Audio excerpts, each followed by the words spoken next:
Hello friends, how are you. G K 2020 YouTube channel की NCERT video series में आप सभी दोस्तों का हार्दिक स्वागत है।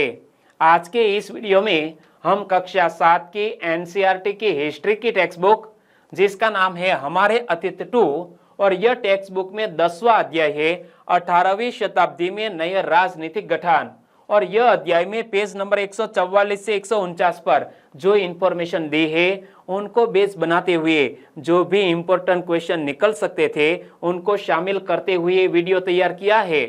तो वीडियो में आप लास्ट तक बने रहिए। लास्ट में कमेंट सेक्शन में जरूर बताना कि आपको यह वीडियो कैसा लगा और यह वीडियो किसको देखना चाहिए।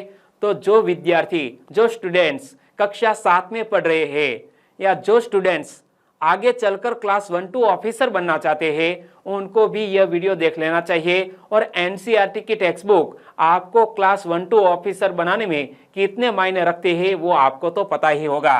चलिए बिना वक्त गवाए स्टार्ट करते हैं हमारे अतीत 2 कक्षा 7 की एनसीईआरटी की हिस्ट्री की टेक्स्ट बुक। 10वां अध्याय है 18वीं शताब्दी में नए राजनीतिक गठन, और यह अध्याय का हमारा तीसरा पार्ट है। यानी कि आपने अभी तक पहला और दूसरा पार्ट नहीं देखा है तो प्लीज देख लीजिएगा। चलिए स्टार्ट करते हैं। आज हम बंगाल की बात करें। कल हमने अवध और हैदराबाद के बारे में पढ़ा था, और यह बंगाल, अवध और हैदराबाद तीनों ऐसे राज्य थे वो धीरे धीरे मुगल सत्ता से बाहर हो गए थे। देखो, मुर्शिद कुली खान के नेतृत्व में बंगाल धीरे धीरे मुगल नियंत्रण से अलग हो गया। मुर्शिद कुली खान बंगाल के नायब थे, यानी कि प्रांत के सूबेदार के प्रति नियुक्त थे। यद्यपि मुर्शिद कुली खान औपचारिक रूप से सूबेदार कभी नहीं बना, उसने बहुत जल्द सूबेदार के पद से जुड़ी हुई सत्ता अपने हाथ में ले ली। हैदराबाद और अवध के शासकों की तरह उसने भी, यानी कि मुर्शिद कुली खान ने भी राज्य के राजस्व प्रशासन पर अपना नियंत्रण जमाया। बंगाल में मुगल प्रभाव को कम करने के लिए यह मुर्शिद कुली खान ने बंगाल के राजस्व का बड़े पैमाने पर पुनर्निर्धारण करने का आदेश भी दिया। एक बार फिर से पढ़ लो कि मुर्शिद कुली खान के नेतृत्व में बंगाल धीरे धीरे मुगल नियंत्रण से अलग हो गया। मुर्शिद कुली खान बंगाल के नायब थे, यानी कि प्रांत के सूबेदार के प्रति नियुक्त थे। यद्यपि मुर्शिद कुली खान औपचारिक रूप से सूबेदार कभी नहीं बना, उसने बहुत जल्द सूबेदार के पद से जुड़ी हुई सत्ता अपने हाथ में ले ली। हैदराबाद और अवध के शासकों की तरह उसने भी राज्य के राजस्व प्रशासन पर अपना नियंत्रण जमाया। बंगाल में मुगल प्रभाव को कम करने के लिए यह मुर्शिद कुली खान ने बंगाल के राजस्व का बड़े पैमाने पर पुनर्निर्धारण करने का आदेश दिया। आंसर बताइए, किसके नेतृत्व में बंगाल धीरे धीरे मुगल नियंत्रण से अलग हो गया? तो दोस्तों, किसके नेतृत्व में, हम किसकी बात कर रहे हैं? मुर्शिद कुली खान। तो मुर्शिद कुली खान के नेतृत्व में बंगाल धीरे धीरे मुगल नियंत्रण से अलग हो गया। सही आंसर है ऑप्शन ए। और सभी जमींदारों से बड़ी कठोरता से राजस्व नकद वसूल किया जाता था। परिणाम स्वरूप बहुत से जमींदारों को महाजनों तथा साहूकारों से उधार लेना पड़ता था। जो लोग राजस्व का भुगतान नहीं कर पाते थे उन्हें मजबूरन अपनी जमीनें बड़े जमींदारों को बेचनी पड़ती थी। इस प्रकार 18वीं शताब्दी में बंगाल के एक क्षेत्रीय राज्य बन जाने से जमींदारों में काफी बदलाव आया। राज्य और साहूकारों के बीच हैदराबाद तथा अवध में जो घनिष्ठ संबंध था वह अलवर्दी खान के शासनकाल, अलवर्दी खान का शासनकाल है 1740 से 1756 तक। तो यह अलवर्दी खान के शासनकाल में बंगाल में भी स्पष्ट दिखाई दिया। उसके शासनकाल में जगत सेठ का साहूकार घराना अत्यंत समृद्धशाली हो गया था। किसका? जगत सेठ का साहूकार घराना अत्यंत समृद्धशाली हो गया था। एक बार यहां से फिर से पढ़ लो कि सभी जमींदारों से बड़ी कठोरता से राजस्व नकद वसूल किया जाता था। परिणाम स्वरूप बहुत से जमींदारों को महाजनों और साहूकारों से उधार लेना पड़ता था, और जो लोग राजस्व का भुगतान नहीं कर पाते थे उन्हें मजबूरन अपनी जमीनें बड़े जमींदारों को बेचनी पड़ती थी। और इस प्रकार 18वीं शताब्दी में बंगाल के एक क्षेत्रीय राज्य बन जाने से जमींदारों में काफी बदलाव आया। राज्य और साहूकारों के बीच हैदराबाद तथा अवध में जो घनिष्ठ संबंध था वह अलीवर्दी खान के शासनकाल में बंगाल में भी स्पष्ट दिखाई दिया। उसके शासनकाल में जगत सेठ का साहूकार घराना अत्यंत समृद्धशाली हो गया था। चलिए आंसर बताइए। अलीवर्दी खान के शासनकाल में किसका साहूकार घराना अत्यंत समृद्धशाली हो गया था? तो किसका नाम आया दोस्तों? जगत सेठ का साहूकार घराना अत्यंत समृद्धशाली हो गया था अलीवर्दी खान के शासनकाल में। तो सही आंसर है ऑप्शन सी। और दोस्तों चित्र 4 एनसीईआरटी की टेक्स्ट बुक में दिया गया है। यह चित्र किसका है? अलीवर्दी खान का दरबार का चित्र है। ये रहा अलीवर्दी खान और सामने दरबारी बैठे हुए हैं। यदि हम इन राज्यों के अभिलक्षणों पर विहंगम दृष्टि डालें तो हमें उनमें कुछ सामान्य विशेषताएं देखने को मिलेगी। यह तीनों राज्य बंगाल, अवध और हैदराबाद, यह तीनों राज्यों के अभिलक्षणों पर विहंगम दृष्टि डालें तो हमें उनमें कुछ सामान्य विशेषताएं देखने को मिलेगी। प्रथम विशेषता, यद्यपि बड़े राज्य पुराने मुगल अभिजातों द्वारा स्थापित किए गए थे, ये अभिजात कुछ प्रशासनिक व्यवस्थाओं के प्रति संदेहात्मक थे जो उन्हें उत्तराधिकार में मिले थे। विशेषतः वे जागीरदारी व्यवस्था को अत्यंत संदेह की दृष्टि से देखा करते थे। दूसरा, उनके कर प्राप्त करने के तरीके मुगलों से भिन्न थे। कर संग्रह के लिए राज्य के अधिकारियों पर निर्भर न रहकर तीनों राज्यों हैदराबाद, अवध और बंगाल, यह तीनों राज्यों ने राजस्व वसूली के लिए इजारेदारों के साथ ठेके कर लिए। इजारेदारी की प्रथा जो मुगलों द्वारा पूर्णतः नापसंद की गई थी, 18वीं शताब्दी में समस्त भारत में फैल गई थी। तथापि देहात के उसके प्रभाव में क्षेत्रीय विभिन्नताएं थी। इन सभी क्षेत्रीय राज्यों में तीसरा सामान्य लक्षण यह था कि उसमें राज्यों और धनी महाजनों तथा वणिक जनों के बीच संबंध उभरने लगे थे। तो यह दोस्तों तीनों समानताओं को एक बार फिर से देख लेते हैं कि यह तीनों राज्यों में कुछ सामान्य विशेषताएं थी। प्रथम, बड़े राज्य पुराने मुगल अभिजातों द्वारा स्थापित किए गए थे। ये अभिजात कुछ प्रशासनिक व्यवस्थाओं के प्रति संदेहात्मक थे जो उन्हें उत्तराधिकार में मिले थे। विशेषतः वे जागीरदारी व्यवस्था को अत्यंत संदेह की दृष्टि से देखा करते थे। दूसरी सामान्य विशेषता, उनके कर प्राप्त करने के तरीके मुगलों से बिल्कुल भिन्न थे। कर संग्रह के लिए राज्य के अधिकारियों पर निर्भर न रहकर यह तीनों राज्य यानी कि हैदराबाद, अवध और बंगाल, यह तीनों राज्यों ने राजस्व वसूली के लिए इजारेदारों के साथ ठेके कर लिए। इजारेदारी की प्रथा जो मुगलों द्वारा पूर्णतः नापसंद की गई थी, यह 18वीं शताब्दी में समस्त भारत में फैल गई। तथापि देहात के उसके प्रभाव में क्षेत्रीय विभिन्नताएं थे। इन सभी क्षेत्रीय राज्यों में तीसरा सामान्य लक्षण यह था कि उनमें राज्यों और धनी महाजनों तथा वणिक जनों के बीच संबंध उभरने लगे। चलिए आंसर बताइए। निम्न में से किस राज्य ने राजस्व वसूली के लिए इजारेदारों के साथ ठेके कर लिए? तो यह तीनों राज्य ने राजस्व वसूली के लिए इजारेदारों के साथ ठेके कर लिए। तो आंसर बन जाता है ऑप्शन डी, उपर्युक्त सभी। और ये साहूकार महाजन लोग लगान वसूल करने वाले इजारेदारों को पैसा उधार देते थे, बदले में प्रतिभूति जमानत या बंधक के रूप में जमीन रख लेते थे और उनकी जोतों से अपने खुद के कारिंदों के जरिए कर वसूल किया करते थे। इस प्रकार समस्त भारत में धनाढ्य साहूकारों और महाजनों की इस नई राजनीतिक व्यवस्था में साझेदारी बढ़ रही थी। दोस्तों, यह समस्त भारत में धनाढ्य साहूकारों और महाजनों की नई राजनीतिक व्यवस्था में साझेदारी क्यों बढ़ रही थी? तो याद रखना, ये साहूकार महाजन लोग लगान वसूल करने वाले इजारेदारों को पैसा उधार देते थे, बदले में प्रतिभूति जमानत या बंधक के रूप में जमीन रख लेते थे और उनकी जोतों से अपने खुद के कारिंदों के जरिए कर वसूल किया करते थे। और इस प्रकार समस्त भारत में धनाढ्य साहूकारों और महाजनों की इस नई राजनीतिक व्यवस्था में साझेदारी बढ़ रही थी। आगे दोस्तों, यह अध्याय में एक नया टॉपिक शुरू होता है जिसका टाइटल है राजपूतों की वतन जागीरें। बहुत से राजपूत घराने, विशेष रूप से अंबर और जोधपुर के राजघराने मुगल व्यवस्था में विशिष्टता के साथ सेवारत रहे थे। दोस्तों, कौन कौन से राजपूत घराने मुगल व्यवस्था में विशिष्टता के साथ सेवारत रहे थे? तो हमारा आंसर होना चाहिए अंबर और जोधपुर। और बदले में उन्हें अपनी वतन जागीरों पर पर्याप्त स्वायत्ता का आनंद लेने की अनुमति मिली हुई थी। अब 18वीं शताब्दी में इन शासकों ने अपने आसपास के इलाकों पर अपने नियंत्रण का विस्तार करने के लिए अपने हाथ पांव मारने शुरू किए। किसने?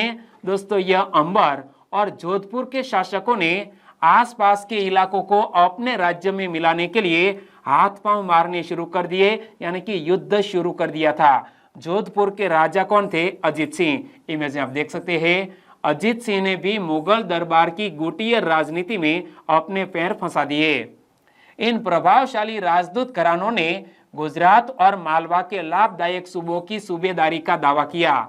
यह जोधपुर के राजा अजीत सिंह को गुजरात की सूबेदारी और अंबर के सवाई राजा जयसिंह को मालवा की सूबेदारी मिल गई और बादशाह जहांदार शाह ने 1713 में इन राजाओं के इन पदों का नवीनीकरण कर दिया।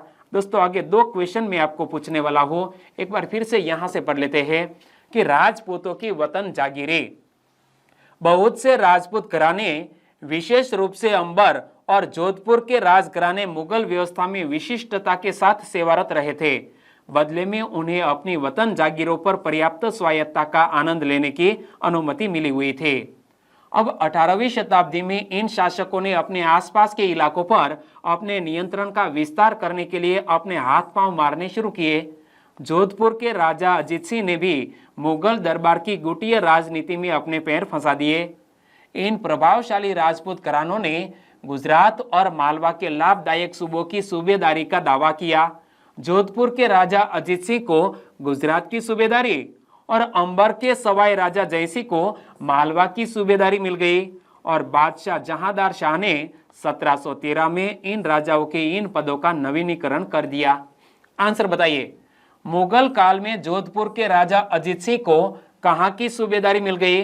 तो जोधपुर के राजा अजीत सिंह को गुजरात की सूबेदारी मिल गई मुगल काल में। सही आंसर है ऑप्शन बी। तो एक और क्वेश्चन, अंबर के सवाई राजा जयसिंह को कहां की सूबेदारी मिल गई? तो यह अंबर के सवाई राजा जयसिंह को मालवा की सूबेदारी मिल गई। सही आंसर है ऑप्शन ए।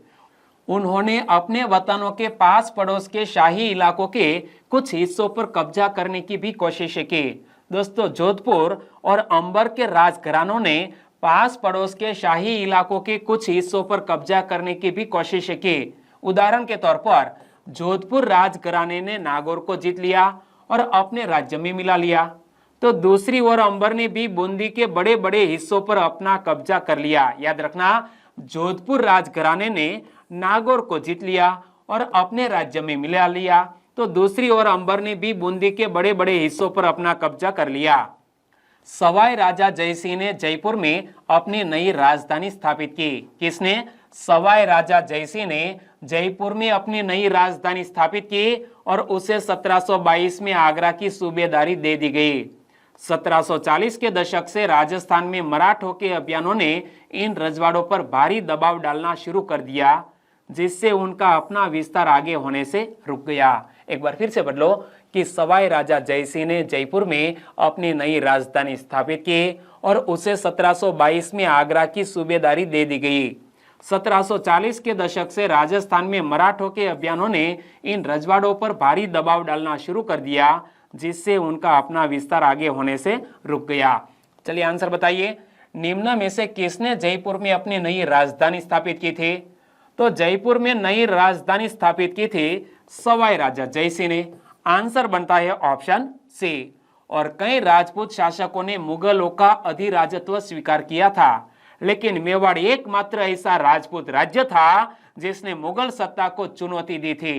राणा प्रताप ने 1572 में उदयपुर तथा मेवाड़ के बड़े क्षेत्र पर नियंत्रण के साथ मेवाड़ की राजगद्दी पर आसीन हुए महाराणा प्रताप, इमेज में आप देख सकते हैं। और महाराणा प्रताप के पास मुगल अधिराजत्व को स्वीकार करने के लिए कई दूतों को भेजा गया था। अकबर ने कई दूतों को भेजा था या महाराणा प्रताप के पास कि वो मुगल अधिराजत्व को स्वीकार करे, लेकिन वे अपने निर्णय पर दृढ़ रहे। एक बार फिर से देख लो कि कई राजपूत शासकों ने मुगलों का अधिराजत्व स्वीकार किया था, लेकिन मेवाड़ एकमात्र ऐसा राजपूत राज्य था जिसने मुगल सत्ता को चुनौती दी थी।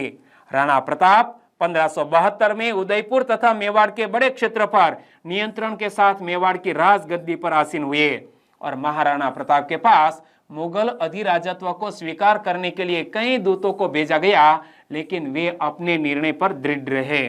आंसर बताइए, निम्न में से किस राजपूत राज्य ने मुगल सत्ता को कड़ी चुनौती दी थी और उनका अधिराजत्व नहीं स्वीकार किया था? तो यह था मेवाड़। सही आंसर है ऑप्शन सी। और कई राजपूत सरदारों ने पहाड़ियों की चोटियों पर किले बनाए जो सत्ता के केंद्र बने। यहाँ इमेज हम देख सकते हैं कि कई राजपूत सरदारों ने पहाड़ियों की चोटियों पर किले बनाए जो दोस्तों सत्ता के केंद्र बने। व्यापक किलेबंदी के साथ इन भव्य संरचनाओं में नगर, महले, मंदिर, व्यापारिक केंद्र, जल संग्रहण संरचनाएं, यह किले में यहाँ आप जल संग्रहण संरचना भी देख सकते हैं। तो यह जल संग्रहण संरचनाएं और अन्य इमारतें होती थी। चित्तौड़गढ़ किले में तालाब, कुंडी यानी कि कुएं, बावली जैसे कई जल निकाय थे। दोस्तों बावली किसे कहते हैं? स्टेप वेल को कहते हैं बावली। तो चित्तौड़गढ़ एक ऐसा किला था जहां तालाब था, कुआं भी था और स्टेप वेल यानी कि बावली भी थी। यह सारी जल निकाय यह चित्तौड़गढ़ किले में थे। तो यहां से एक क्वेश्चन बन सकता है, निम्न में से किस किले में तालाब, कुएं और बावली जैसे कई जल निकाय थे? तो याद रखना, यह तालाब, कुंडी और बावली जैसे जल निकाय हमें चित्तौड़गढ़ किले में देखने को मिलते हैं। सही आंसर ऑप्शन बी। और आगे दोस्तों चित्र 4A यह अध्याय में दिया गया है। यह किसका चित्र है? यह भी राजस्थान के चित्तौड़गढ़ किले का ही चित्र है और यह किले में यहाँ आप जल निकाय को देख सकते हैं। आगे दोस्तों जयपुर के राजा जयसिंह की बात करें तो 1732 के एक फारसी वृत्तांत में राजा जयसिंह का वर्णन कुछ इस प्रकार दिया गया है कि राजा जयसिंह अपनी सत्ता की चरम सीमा पर थे। 12 वर्ष के लिए वे आगरा के सूबेदार रहे और 5 या 6 वर्ष के लिए मालवा के। उनके पास विशाल सेना, तोपखाना तथा भारी मात्रा में धन संपदा थी। उनका प्रभाव दिल्ली से लेकर नर्मदा के तट तक फैला हुआ था। दोस्तों यह 1732 के एक फारसी वृत्तांत में राजा जयसिंह का जो वर्णन दिया गया है वो यहाँ टेक्स्ट बुक में हमें बताया गया है कि राजा जयसिंह अपनी सत्ता की चरम सीमा पर थे। 12 वर्ष के लिए वे आगरा के सूबेदार रहे और 5 या 6 वर्ष के लिए मालवा के। उनके पास विशाल सेना, तोपखाना तथा भारी मात्रा में धन संपदा थी। उनका प्रभाव दिल्ली से लेकर नर्मदा के तट तक फैला हुआ था। आंसर बताइए, 12 वर्ष के लिए कौन आगरा के सूबेदार रहे और 5 या 6 वर्ष के लिए मालवा के सूबेदार रहे? तो यह कौन था? यह था सवाई राजा जयसिंह। और सवाई राजा जयसिंह का वर्णन यह 1732 के एक फारसी वृत्तांत में मिलता है। सवाई राजा जयसिंह इमेज में आपने देख लिया। आगे बात करें तो चित्र 4B यह भी एनसीईआरटी के टेक्स्ट बुक में दिया गया है। यह किसका चित्र है? यह जयपुर में स्थित जंतर मंतर का चित्र है। और जंतर मंतर क्या है? जयपुर में स्थित जंतर मंतर एक दोस्तों वेधशाला है। अंबेर के शासक सवाई राजा जयसिंह ने दिल्ली, जयपुर, उज्जैन, मथुरा और वाराणसी में 5 खगोलीय वेधशालाओं का निर्माण किया। यह दोस्तों याद रख लेना चाहिए कि सवाई राजा जयसिंह ने कौन कौन से शहरों में यह खगोलीय वेधशालाओं का निर्माण किया? तो 5 शहर के नाम आपको याद रख लेने हैं, दिल्ली, जयपुर, उज्जैन, मथुरा और वाराणसी। और जंतर मंतर के नाम से विख्यात इन वेधशालाओं में खगोलीय पिंडों के अध्ययन हेतु कई उपकरण है। खगोलीय पिंड यानी कि दोस्तों स्पेस के अवलोकन के लिए यह वेधशालाओं का निर्माण किसने किया था? सवाई राजा जयसिंह ने किया था। और बहुत से उपकरण यह वेधशाला में लगाए गए थे। आंसर बताइए, जंतर मंतर के नाम से विख्यात वेधशालाओं का निर्माण किसने किया था? तो हम किसकी बात कर रहे हैं? सवाई राजा जयसिंह ने दोस्तों 5 जंतर मंतर नाम से विख्यात वेधशालाओं का निर्माण किया था। तो सही आंसर है ऑप्शन डी। एक और क्वेश्चन, सवाई राजा जयसिंह ने निम्न में से किस शहर में खगोलीय वेधशाला का निर्माण नहीं किया था? दोस्तों किस शहर में खगोलीय वेधशाला का निर्माण सवाई जयसिंह ने नहीं किया था? तो जोधपुर में नहीं किया था, उज्जैन में, जयपुर में, दिल्ली में। और दोस्तों और कौन से 2 शहर अभी बाकी है? आपने 5 शहर के नाम याद रख लिए हैं तो नीचे कमेंट सेक्शन में जरूर बताना। चित्र 5 यह भी एनसीईआरटी के यह अध्याय में दिया गया है और यह जोधपुर के मेहरानगढ़ किले का चित्र है। क्या? यह चित्र जोधपुर के मेहरानगढ़ किले का चित्र है। आगे आजादी हासिल करना यह टाइटल से सिख समुदाय के बारे में बहुत अच्छी इंफॉर्मेशन दी गई है। हम सिख समुदाय की बात करें तो अध्याय 8 में आपने पढ़ा कि 17वीं शताब्दी के दौरान सिख एक राजनीतिक समुदाय के रूप में गठित हो गए। इससे पंजाब के क्षेत्रीय राज्य निर्माण को बढ़ावा मिला। क्या दोस्तों? अध्याय 8 में सिख समुदाय के बारे में मैंने आपको पढ़ाया था कि अध्याय 8 में आपने पढ़ा कि 17वीं शताब्दी के दौरान सिख एक राजनीतिक समुदाय के रूप में गठित हो गया। इससे पंजाब के क्षेत्रीय राज्य निर्माण को बढ़ावा मिला। गुरु गोविंद सिंह ने, इमेज आप देख सकते हैं गुरु गोविंद सिंह को, गुरु गोविंद सिंह ने 1699 में खालसा पंथ की स्थापना से पूर्व और उसके पश्चात राजपूत व मुगल शासकों के खिलाफ कई लड़ाइयां लड़ी। याद रखना, खालसा पंथ की स्थापना किसने की थी? गुरु गोविंद सिंह ने। और खालसा पंथ की स्थापना से पूर्व और उसके पश्चात राजपूत व मुगल शासकों के खिलाफ कई लड़ाइयां गुरु गोविंद सिंह ने लड़ी थी। 1708 में गुरु गोविंद सिंह की मृत्यु के बाद बंदा बहादुर के नेतृत्व में खालसा ने मुगल सत्ता के खिलाफ विद्रोह किए। यह याद रख लेना कि 1708 में गुरु गोविंद सिंह की मृत्यु के बाद बंदा बहादुर के नेतृत्व में खालसा ने मुगल सत्ता के खिलाफ विद्रोह किए थे। आंसर बताइए। गुरु गोविंद सिंह ने खालसा पंथ की स्थापना कब की थी? गुरु गोविंद सिंह ने खालसा पंथ की स्थापना कब की थी? 1699 में की थी। तो सही आंसर है ऑप्शन बी।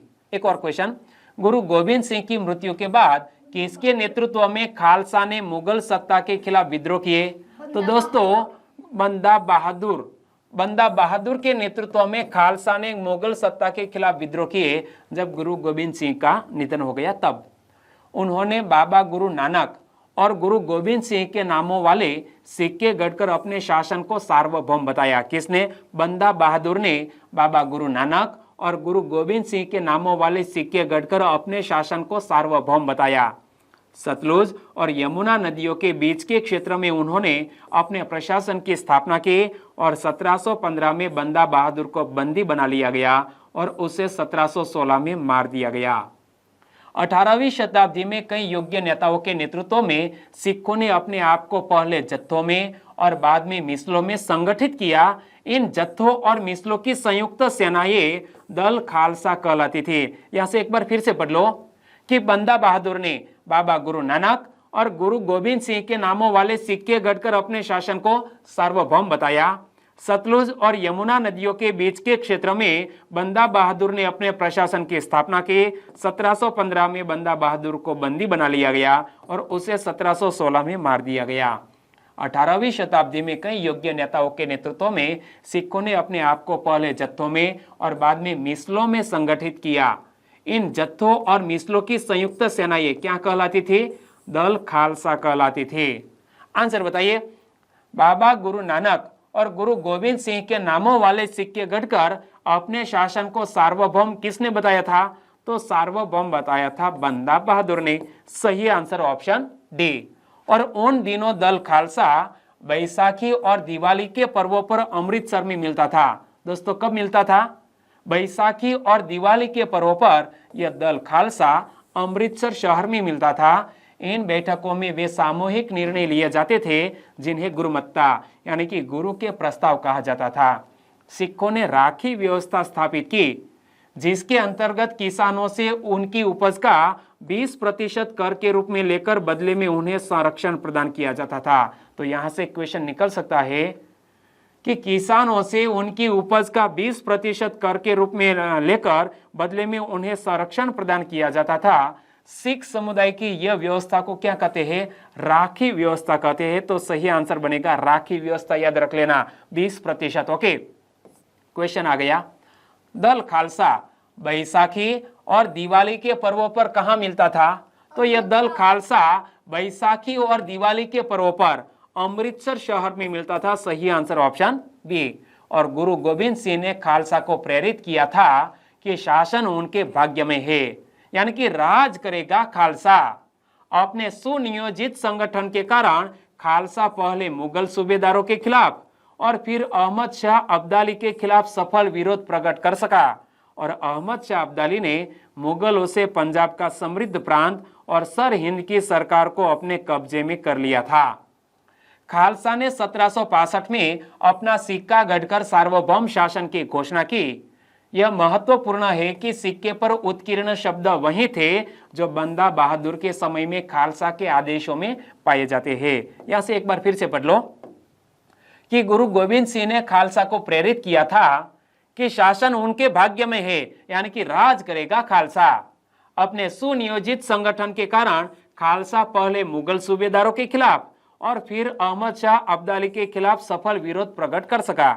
अहमद शाह अब्दाली ने मुगलों से पंजाब का समृद्ध प्रांत और सर हिंद की सरकार को अपने कब्जे में कर लिया था।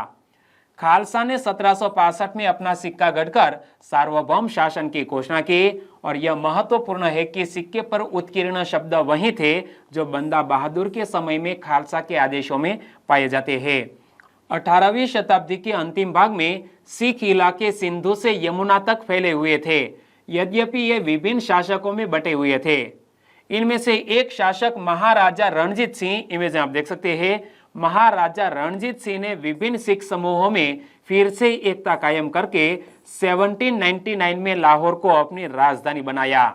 यहां से एक बार फिर से पढ़ो कि 18वीं शताब्दी के अंतिम भाग में सिख इलाके सिंधु से यमुना तक फैले हुए थे, यद्यपि ये विभिन्न शासकों में बटे हुए थे, एकजुट नहीं थे। इनमें से एक शासक महाराजा रणजीत सिंह जी, महाराजा रणजीत सिंह जी ने विभिन्न सिख समूहों में फिर से एकता कायम करके 1799 में लाहौर को अपनी राजधानी बनाया। आंसर बताइए, खालसा ने कब अपना सिक्का गढ़कर सार्वभौम शासन की घोषणा की? तो दोस्तों खालसा ने 1765 ने, यानी कि 1765 में अपना सिक्का गढ़कर सार्वभौम शासन की घोषणा की। और मैंने आपको बताया कि खालसा ने 1765 में अपना सिक्का गढ़कर सार्वभौम शासन की घोषणा की थी। आंसर बताइए, महाराजा रणजीत सिंह जी ने विभिन्न सिख समूहों में फिर से एकता कायम करके किसको अपनी राजधानी बनाया? तो महाराजा रणजीत सिंह जी ने लाहौर को अपनी राजधानी बनाया था। सही आंसर ऑप्शन सी। और आगे खालसा से क्या अभिप्राय है? क्या आपको याद है कि इसके बारे में आपने अध्याय 8 में क्या पढ़ा था? दोस्तों खालसा पंथ, खालसा का मीनिंग मैंने आपको अध्याय 8 में बताया था। आपको याद है तो नीचे कमेंट सेक्शन में बता सकते हैं। और लास्ट में चित्र 7, दोस्तों इमेज में आप देख सकते हैं, यह चित्र 7 महाराजा रणजीत सिंह जी की तलवार का चित्र है और यह चित्र एनसीईआरटी की टेक्स्ट बुक में दिया गया है। यहाँ 10वें अध्याय के तीसरे पार्ट को खत्म करते हैं। कल चौथे भाग में हम पूरा अध्याय पूर्ण कर लेंगे। ओके, आपको वीडियो वाकई में अच्छा लगा है, क्वेश्चन अच्छे लगे हैं तो वीडियो को लाइक करें। बस छोटी सी उम्मीद के साथ यह वीडियो को खत्म करते हैं। और दोस्तों अभी कक्षा 7 में यह 10वां अध्याय है और बाद में एक नए सब्जेक्ट की भी हम शुरुआत करने वाले हैं। लेकिन आपके दोस्तों में यह जीके 2020 चैनल की लिंक पहुंचनी चाहिए, चाहे आप फेसबुक, व्हाट्सएप, टेलीग्राम जो भी सोशल प्लेटफॉर्म का यूज कर रहे हैं, तो इनके जरिए यह वीडियो की लिंक शेयर करना मत भूलिएगा। बस good bye, thank you so much.